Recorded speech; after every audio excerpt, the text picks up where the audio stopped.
Okay, so we're going to get started on the youth program here. We're going to start first with Social Security, learning a little bit about the retirement side of things. Hey everyone, it's Justin again. You already know from the unit on taxation that 6.2% of your paychecks will be taxed for Social Security. Just because you know about the tax itself doesn't mean you know what the tax is paying for. That's what you're going to be learning in this lesson.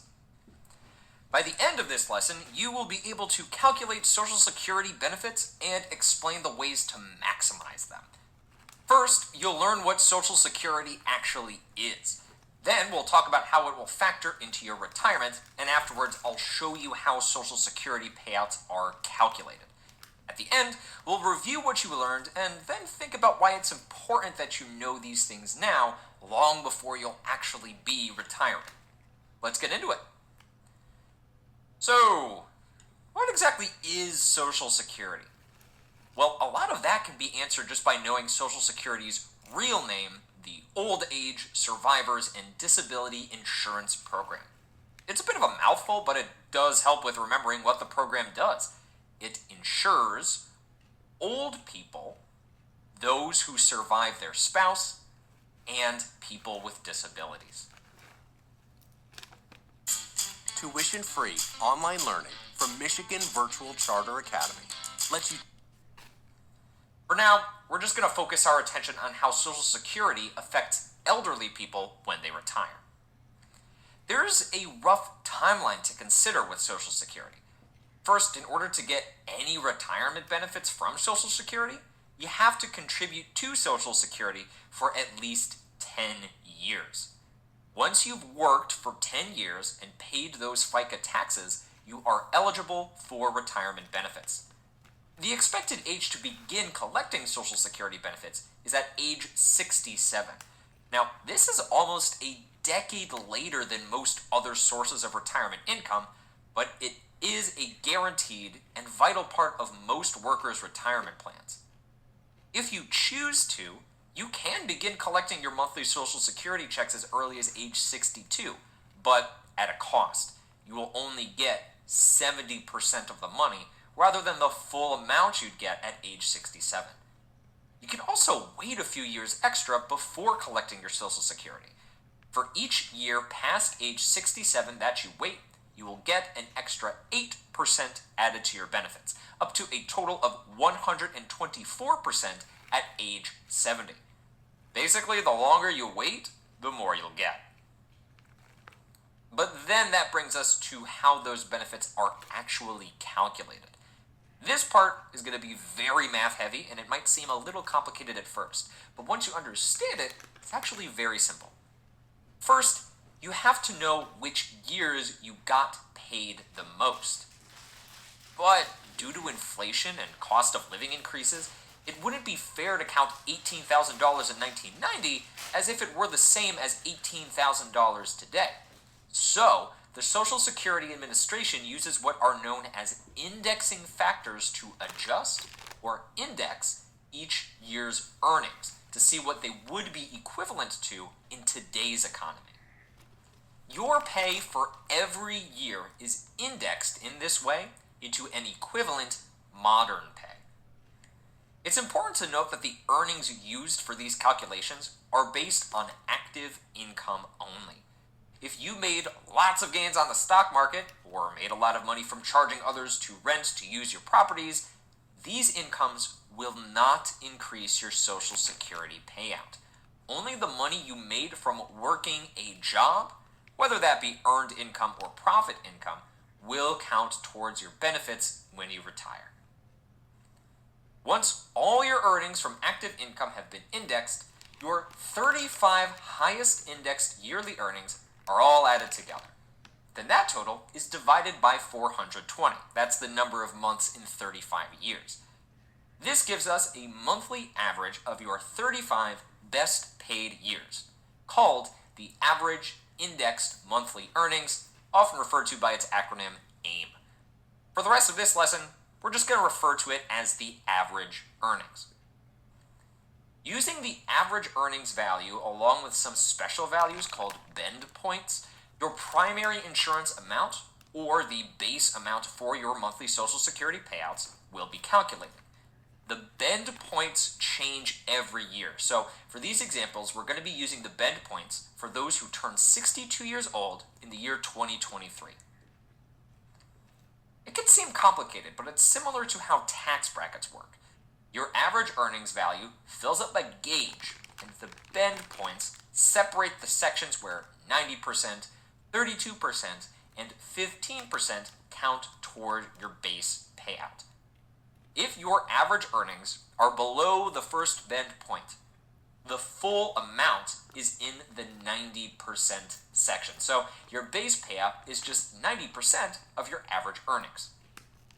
If your average earnings are between the bend points, part of your money fills up the 90% section, and then the rest goes into the 32% section. Your base payout is made up of 90% of what went into the first section, plus 32% of however much went into the second section. In this case, $3,000 went into the second section because it took $1,115 to fill up the first.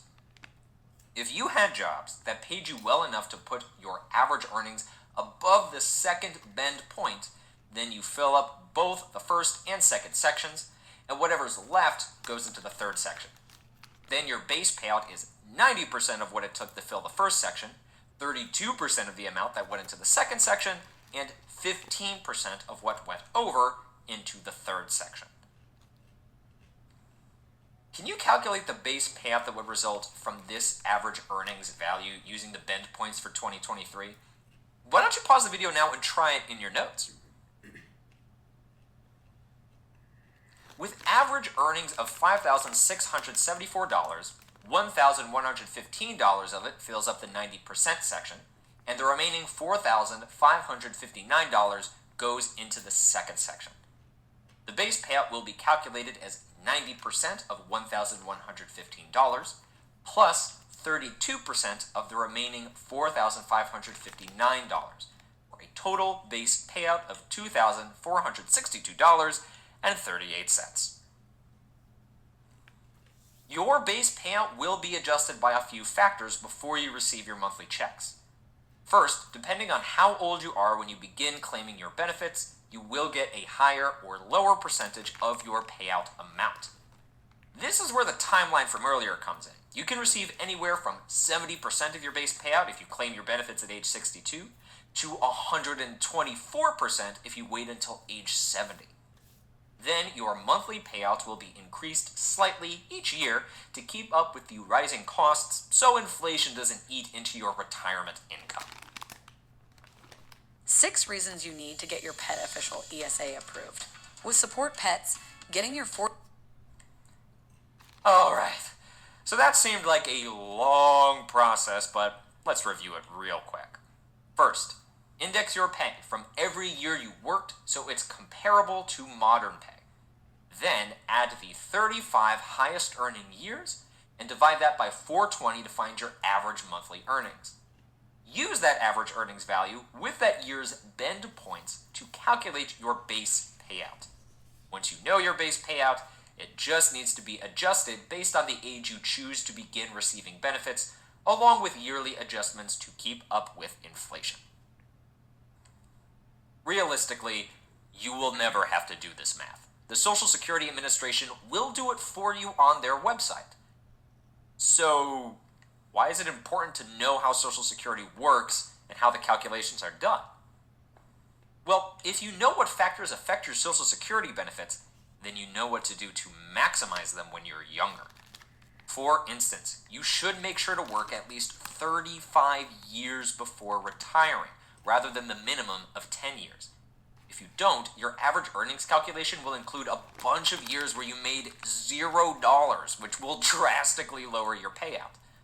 Also, since Social Security calculations are only based on active income, you'll get more benefits if you work an actual job for those 35 years rather than relying on passive income. And finally, since you get reduced benefits before age 67, you know to wait as long as possible before claiming your benefits. If you can wait until age 70, your monthly checks will be way higher. These are three of the biggest ways you can make sure you get the highest Social Security benefits possible. You know, way in the future, when you retire. This video contained a lot of information. If you'd like some extra practice, try the example of a full beginning-to-end Social Security benefit calculation at the end of your notes. There are a lot of steps and a lot of opportunities to make a mistake, so make sure to check your work with the answer key available on your parent's account. Social Security is super helpful, but very rarely does it provide enough income to fully live on. In the next lesson, you're going to learn about pensions and annuities, two additional sources of monthly income that can give retirees the comfort of knowing they won't ever run out of money. See you next time! So we're going to take a look at that now. Most people's ideal situation for retirement is having the same income and standard of living as they did before, but without having to work for it. I mean, why retire if you have to significantly downgrade your lifestyle, right? Social Security's guaranteed checks might seem like the answer until you find out that they actually usually only replace 40% of your pre-retirement income. If you were earning $5,000 a month before retirement, then Social Security would only give you about $2,000 per month. Losing over half of your income is sure to put a dent in anyone's retirement plans. Luckily, you're not just stuck with Social Security. You can supplement it with other sources of retirement savings in order to bring your income up to its pre-retirement levels. Some options, like pensions and annuities, actually follow the same set monthly paycheck style that Social Security does, so you can easily combine them to form a stable, reliable source of income in your golden years. In this video, we're going to go over what pensions and annuities actually are and how they're different from each other, so that you can better decide which options are best for you so that you can start saving for retirement soon. Let's get into it.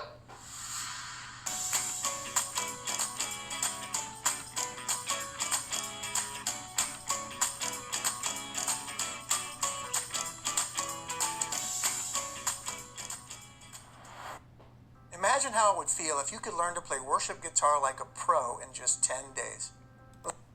Pensions are a benefit that some employers offer, where the expectation to save up for retirement falls on the shoulders of the employer instead of the employee. Your employer promises to contribute a certain amount to a pension fund every month. Then, when it's time for you to retire, you'll receive a specified amount from that pension fund, typically based on how long you were working there and how much you were making prior to retirement. For example, perhaps your contract states that your annual pension will equal 1% of the highest salary you received for each year you were employed there. Then, you know from the time you start your job how your pension will be calculated, and that you could do two things to increase your pension: perform well to earn raises, and work there as long as you can. This is why pensions are also known as defined benefits plans, because the amount that your pension benefit will provide you is defined right from the start. The payment that you receive could come in one of two different forms. If you prefer to have full control over your money, you can choose to accept your pension as one total amount known as a lump sum. Once you receive your lump sum, you can do whatever you want with it. Throw it into a personal savings account for safekeeping at a little interest, invest it in successful stocks and bonds to watch the money balloon quickly, or if you don't really need the money yourself, you can place it into a college fund for your grandchildren. But taking the lump sum does have some inherent risks to it. The biggest one being is that the money you got from the lump sum could just run out one day. Maybe you withdrew too much from your savings, maybe you had a few really bad investments, or maybe you did all the math right, but then you ended up living way longer than you expected to. The whole point of a pension is to fund a comfortable retirement, and that all stops the moment the money runs out. So what do you think? Would you rather have full control of your pension money? Or does the risk of suddenly not having anything left just scare you too much? If you feel that the risks associated with taking the lump sum far outweigh the benefits, then don't worry, there is another option for you. You can also accept your pension as an annuity. An annuity is a set payout each year, usually split into monthly checks. You don't have as much control over your full pension, but you can still do whatever you want with the monthly amount you do get. Any of the money that isn't earmarked for bills can still be put in a savings account, invested for large returns, or placed in a college fund for your grandkids. And the best part is that annuities are a steady paycheck for life. You won't have to worry about outliving your funds because the monthly checks are guaranteed to just keep coming, even if you end up living to be 200 years old. Deciding between taking the lump sum or the annuity payments is really a judgment call on how long you think you're going to live. I mean, if you don't think you're going to live that long, might as well take the lump sum and use the money while you can. But if you expect to live for several more decades, then having a guaranteed steady source of income can help keep you going without ever running out. Having Social Security payments on top of a pension, whether it be through a lump sum or through more monthly payments, could fund your retirement. But of course, there's a catch. See, pensions have kind of gone out of style. Because both contributing to and managing pension funds is done on the employer's dime, pensions can cost those employers a lot of money. Some companies and government jobs will still offer pensions, but most have done away with them to cut costs. These companies have replaced employer-funded pensions with employee-funded retirement accounts, such as 401ks. You're going to learn about those in the next couple of lessons. So, what do you do if you're not one of the lucky few with a job offering you a pension? How do you still make sure that you have guaranteed retirement income? Well, as pensions started going out of favor, a new form of guaranteed retirement income came up to replace it. And that is the retirement annuity. Wait, hold on. So we went from talking about annuities to talking about annuities. Yeah, it's a little confusing, I'll admit. This is actually why a lot of people think that pensions and annuities are the same thing, but they're not. See, the word annuity just means a set amount paid annually. Pensions can give you the payouts in an annuity style, but so can retirement annuities. And in fact, this style of payment is so integral to the retirement annuity that they're named after it. The main difference between a pension and a retirement annuity is who pays for it. Like I said before, a pension is paid by your employer. So once you sign your employee contract, you really don't have to worry about a pension until you retire and you can start collecting those checks. Even if you're receiving the benefit in the form of an annuity, that doesn't change the fact that the money you're receiving is money that your employer stashed away for you. On the other hand, a retirement annuity is purchased from an insurance company by you, not your employer, in order to ensure your income after you stop working. This is meant to replace your income, and so the payout is in the form of monthly payments, just like a paycheck. There are two different kinds of retirement annuities: immediate annuities and deferred annuities. Immediate annuities are paid out to you immediately. These are more for people who have just retired and have just realized that their savings might not be enough. With an immediate annuity, you pay the insurance company a lump sum, usually a large chunk of your retirement savings, and your monthly payments will begin sometime within the next year, often as quickly as a month later. Deferred annuities are used to plan ahead towards retirement. You pay smaller amounts for the annuity over several years, and then when you retire, it flips around and you start receiving your annuity checks from the insurance company.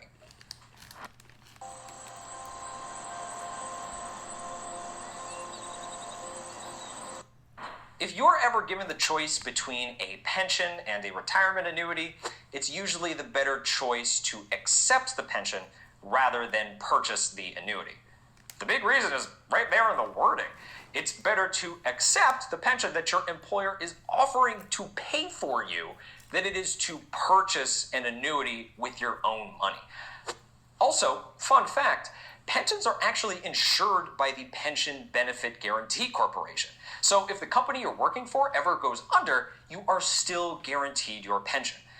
Retirement annuities, though, have limited protections. So if the insurance company that you bought the annuity from goes under, then your money might not be 100% protected, the value of your annuity could go down, and you may have to wait a while without monthly payments before those protections kick in. If you choose to purchase a retirement annuity, make sure you do your research beforehand and pick an insurance company that doesn't look like it's going to go under anytime soon. Rather than receiving a fixed income, many people prefer to play the odds with retirement accounts known as defined contribution plans. In a defined contribution plan, you contribute some of the money from your salary into a fund, and then that fund gets invested for hopefully high returns. When you retire, all those returns, or losses if you were unlucky, are yours to keep. You can contribute to a defined contribution plan using either pre-tax or post-tax money. What does this all mean? Well, in the next few lessons, we're going to learn all about those pre- and post-tax retirement accounts, starting with the pre-tax accounts in our very next lesson. See you then!